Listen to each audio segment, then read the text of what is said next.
من صام رمضان ثم أتبعه ستا من شوال كان كصيام الدهر رواه مسلم.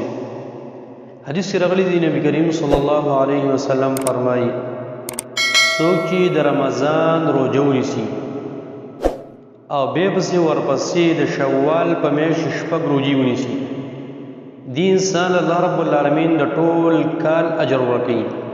گویا انسان ټول کال روزه نیولې ده. وجه دا ده چې ونی کې الله رب العالمین په لسو باندې بدلوي. یوه ورځ روزه الله تعالی په لسو ورځو روزه باندې بدلوي او یوه میاشت دا په لسو باندې بدلوي. نو د رمضان روزه د یوه میاشت وه الله رب العالمین په لسو میاشتو باندې بدله کړله او د شپږ روزې یوه روزه په لسو ورځو باندې ده.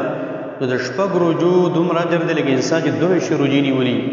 نو دوه میاشتې او لس میاشتې د پوره کال شو.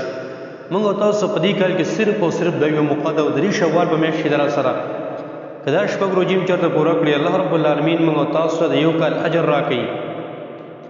پکار دا ده چې هر انسان د خپل وس مطابق کوشش وکړي او دا روزې ونیسي. ځکه داسې موقع د انسان د کله نه کله راځي همیشه لپاره نه راځي.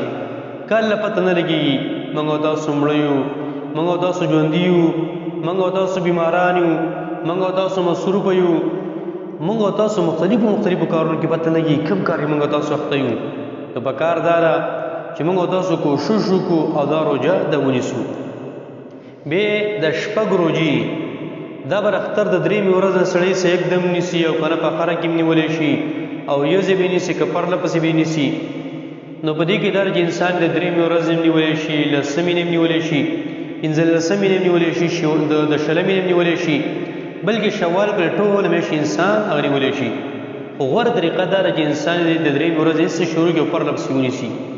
وجه دا ده چې په اختر کې تقریبا د عامو خلکو ټولې چوټۍ دي، کورونو کې اوزګار ناستي، روزه نیولی شي او اسانۍ سره نیولی شي.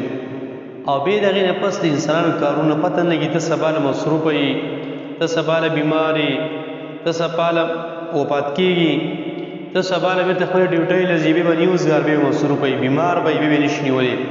نو پکار دا چې انسان په جلدۍ سره ونیسي. او قرآن کریم کې تقریبا الله رب العالمین بار بار موږ او تاسو ترغیب راکوي چې تاسو مسابقه الی الخیرات وکړئ، نیکیو ته تاسو مخکې والی وکړئ، د نورو خلکو نه ته مخکې شئ، وروسته والی مه کوئ په نیکۍ کې.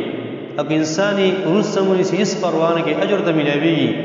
خو غوره طریقه به دا چې انسان دا زر ونیسي او دا پرله پسې هم نیولی شي، منځ کې چوټي هم ورکولی شي چې په هرې طریقې سره ستا خوښه یې په هغه طریقې سره نیولی شي.